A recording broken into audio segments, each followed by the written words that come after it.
Today we are introducing new legislation to keep my promise to you.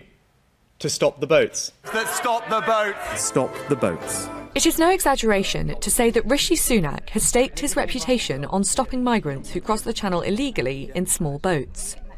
But has he painted himself into a corner? Bringing down illegal migration numbers against a backdrop of intense global instability was always going to be tough.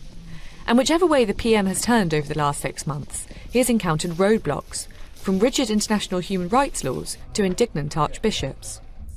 To find out more about the scale of the challenge he faces, I spoke to some of the architects of British immigration policy over the last decade, including Theresa May's Chief of Staff, Nick Timothy. I think what everyone's realised over the last few years is with the land border, you can simply put up a wall and keep people on the other side. With the sea border, once people are crossing and they land, there's very little you can do about it. And the problem is when people do reach the country, once they actually step foot on British soil, it's then very difficult to remove them, even if they are found not to have a legitimate asylum claim. The Prime Minister and Home Secretary hope that their illegal migration bill, which faces its third reading in the House of Lords this week, will crack the problem once and for all.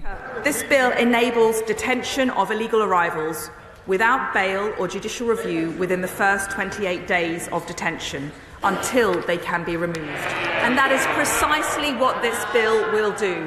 That is how we will stop the boats. But if these assurances sound familiar, it's because they are. This government is unapologetic in the way in which we now have the Nationalising Borders Bill, the new plan for immigration. Is this immigration bill any different from anything that we've seen before? It is different. I think the reason that we haven't seen the removals to Rwanda yet are because of these challenges based on human rights laws. Lord Frost, former Brexit Secretary and close confidant of Boris Johnson, sounds optimistic too. This bigger, much more comprehensive approach, the Rwanda approach that means people don't get to stay in the country, that really ought to make more difference. But let's see. But there is a serious question mark over the practicality of the plan. Last year, the policy faced a bitter blow after the first planned flight was grounded on the runway following a late intervention by European judges. There are concerns too over the morality of the plan. It is isolationist.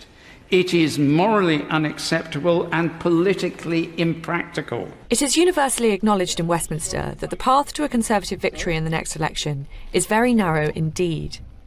If Rishi Sunak fails to deliver his promise of stopping the small boats, it will disappear altogether. The pressure is on. Olivia Utley, GB News.